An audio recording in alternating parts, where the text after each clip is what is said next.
What is up, YouTube? I'm 40. We're going to be smashing through a couple of interesting deck profiles, actually out of the Lenexa Regional. A lot of you guys probably seen these already, but I just kind of wanted to go through and poke fun, talk about them, little things like that.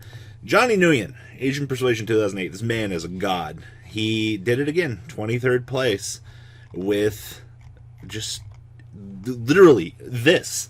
This man is a god with rogue decks. First Cosmo, now Spellbooks. Like, Johnny, my man, like, you need to calm down with these rogue choices. So we have one High Priestess of Prophecy, triple copies of Jowgen Spiritualist, triple copies of Spellbook of Prophecy. We have 2 copies of Demise of the Land, 2 copies of Mystic Mind, 2 copies of Pot Duality, triple Pot of Extravagance, triple copies of Power of the Guardians. And then we have 1 Secret Village, 2 copies of Spellbook of Eternity, triple Spellbook of Fate, triple copies of Spellbook of Knowledge, and then we have 1 Life, 1 Power, triple Secrets, 2 Master, and 1 copy of the Grand Spellbook Tower. And then traps, we have 1 Metaverse and triple copies of Solemn Judgment, wrapping up the main deck here. Now down here in the extra deck, we have triple copies of Starving Venom Dragon, triple copies of Violet Chimera, triple copies of the Triff Overton, triple copies of Dragostopolia, and triple copies of Mud Dragon. Then we have side deck 1 Kaiku the Ghost Destroyer, 2 copies of Dark Ruler No More, 2 copies of Emergency Provisions, 1 Mystic Mine, a 1 Raigeki, triple Super Poly, triple Heavy Storm Duster, and 2 copies of Storming Mirror Force, wrapping up Johnny's list. And if you guys paid attention to last event, he actually emergency provisioned in time and ended up winning. And I'm not trying to be like, oh man, like, you should all run out and try this, but like, Johnny's been the only one actually doing things with his deck for the longest time, and it's kind of nice to see some sort of variance to the deck where we push more of the cultural norm for these things. And I definitely think without the judgment of the Spellbook, like, Jowgen's still a good card. Obviously, like, you still hide behind Spellbook of Fate for the general recursion and things, but like, you're still a Mystic Mind deck at the end of the day, and you're still going to be looking to, punish the opponent for making those overextension plays. So I do think that's one thing you have to understand. So unfortunately, you don't get a lot of room. You don't get to be that be-all, end-all style of deck, but you have to use Mystic Mind to basically create an advantage engine for yourself. So it's interesting overall. So good job, Johnny, getting 23rd at your regional. Next up, we have a Pendulum list coming out of this event. It's Paul Cooper. We have 2 missing cards here, just out of the deck that we don't have on hand as of making this video. So do bear that in mind for Mr. Paul Cooper here. This man's is a very interesting duelist as well. Always constantly pushing the norms. And it's also really nice to see Cooper actually doing more out of his events as well. So this is Paul Cooper's take on Pendulums. So we have 1 Curtain Riser, triple copies of Chronograph Sorcerer, 1 copy of Destrudo, triple copies of Endymion, the mighty master of magic. Then we have triple Magical Abductor, triple copies of Bumbuku, actually. This is the first time I've seen Bumbuku actually doing something again. We have 1 Jackal King, 1 Endymion, triple copies of Servant of Endymion, 1 Darkworm, 2 Darkworm, 1 Gate Zero, and 1 Time Gazer Magician. We have triple Lord Darkness, 1 Dragon Ravine, 1 Dragon Shrine, 1 Foolish Barrel, triple Into the Void. Into the Void is picking up a lot of momentum this format. It's actually kind of interesting how much we're seeing this card play in Pendulums. Literally just a free spell, draw 1. It's actually really good. Then we have the 1 Citadel, of course, and then we have 1 Secret Village, 1 Set Rotation, triple Spellbook Spellbook Power Mastery, 1 Terraforming, and the 1 Upstart. Down here in the extra deck, we have the 2 missing cards.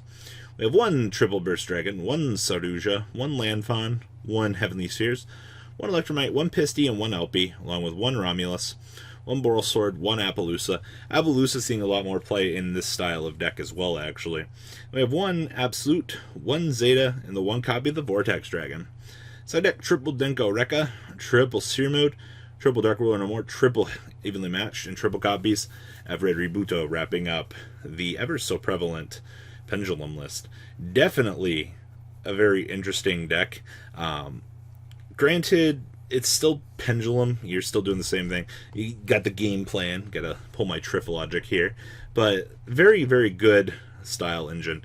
I don't know. There's just something about this deck I just don't like. Maybe it's because it's a combo deck. Next up, we have the Infernoid deck, actually. This is piloted by Vartan Mekulum. Or Mekulov? Oh man, I'm terrible with names. I apologize. But Infernoids, they've been on the radar. Ever since Monster Gate went to 3, people were kind of like, this is kind of sus. Like, there's something that we can do here with this. And we've definitely seen this deck getting a lot more love as of late. Also, the fact that you can basically just make your opponent tribute their stuff to banish stuff from their graveyard. It's oh so hilariously good, actually. So we have 1 copy of Infernoid Atando, triple copies of Dinkatron, 2 copies of Deviati, 2 copies of Harmadek, 2 copies of Anuku, 2 Patruli, and then the 2 Seismatists and the 1 copy of the Sajet. Pretty standard, honestly.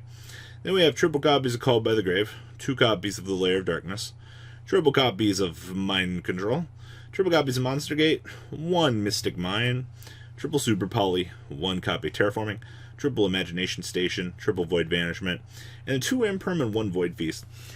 You've definitely have noticed, the more we've done these deck profiles, Void Feast has been cut down a lot from these decks. I mean, Vanishment can search it, so you don't really have a problem with Feast, but, like, there's no point in maxing out on this card now. Like, it's still a trap card, and it's still slow. It's very disappointing to say that, but it's the era we actually live in nowadays. Down here in the extra deck, we have 1 Wee Witch's Apprentice, 1 copy of Nightmare Phoenix, 1 Hida, 1 Crusader Equimax, 1 Boral Sword Dragon, 1 Red Eyes Flare Metal Dragon, 1 Dingarisu, 2 copies of the Starving Venom Fusion Dragon, 1 Violet Chimera, 2 copies of Tiara, and triple copies of Ints. This extra deck gets to be a lot more fair, because, you know, you're not trying to Pot of Extravagance it all the way. Side deck here, we have 1 Lancia and 1 Scythe, with triple Sanctum, triple Evenly Matched, triple Red Reboot, and then we have 2 copies of Trap Trick and 2 copies of Void Feast, actually. Very interesting, because you get the ability to board into Trap Trick, which gives you more access to Feast, and of course, you know, Evenly Matched in Sanctum. Boarding into more traps, especially now that Trap Trick exists, literally, this is one of the things trap decks actually need, and I've been seeing a lot more lately. More of that advantage pressure that you can generate on top of the opponent, just by being able to tutor for any trap card from your deck. Like, Trap Trick was a fantastic addition to these archetypes, and especially being able to play more copies of your blowout card. You know, Void Feast here is really good. We take those, right? Now, next up, last deck we have here. This is, I believe, Akeem Davis's Salamgangreat list, and it is actually, it's not as spicy as I want to say it to be, but it's still solid. Like, this deck has been on an uphill battle all format, and a lot of players are like, oh, we don't play the Pyro Phoenix, but we have a build that actually is. So we have triple copies of Ash Blossom and Joyous Spring, triple copies of Phantasmy Boy, triple copies of the Flame Buffalo, with 1 copy of Falco, triple copies of Foxy, 1 Gazelle, 2 Jack Jaguar, triple copies of Spinny, along with the 2 Sea Archiver, 2 copies of Cosmic Cyclone, triple copies of Cynet Mining, 1 copy of Monster Reborn, 1 Circle, 1 Sanctuary, and triple Will. We've definitely been seeing a lot more Will to try to play around getting Nibirued. It's very sad when the rock actually touches down and you're just like, oh, guess I lose now. We have triple Crack down here, triple Infinite Imperm, 1 Rage, and 1 copy of Roar, wrapping up the main deck here. Down here in the extra deck, we have triple copies of Sunlight Wolf, 2 copies of the Pyro Phoenix, 2 copies of Heat Leo, triple copies of the Balinix, with 1 Phoenix, 1 Hida, 1 Appaloosa, 1 Mirage Dahlia, and 1 copy of Abyss Dweller. Down here in the side deck, we have triple Lancia, 2 DD Crow, 2 Doggeron, 2 Mind Control, triple Twin Twister, and triple copies of Evenly Matched, wrapping up this chunk of deck profiles. So it's really cool. We got Spellbooks running around now in the rogue category. Infernoids are seeing a lot more play. Salad is continuing to evolve as the format is going. Same thing with Pendulum, actually. Both of these decks consistently changing over the course of time, and it's very interesting kind of seeing where these end results are going, especially for regional level competition. And it definitely goes to prove that Johnny, you should make actual content to show players how to get better at this game, because it's very clear that you're one of the only few people that I think can actually do that. So what do you guys think? Please leave a comment down below. Tell me what you guys think about this chunk of regional deck profiles. I'll catch you guys on the flip side.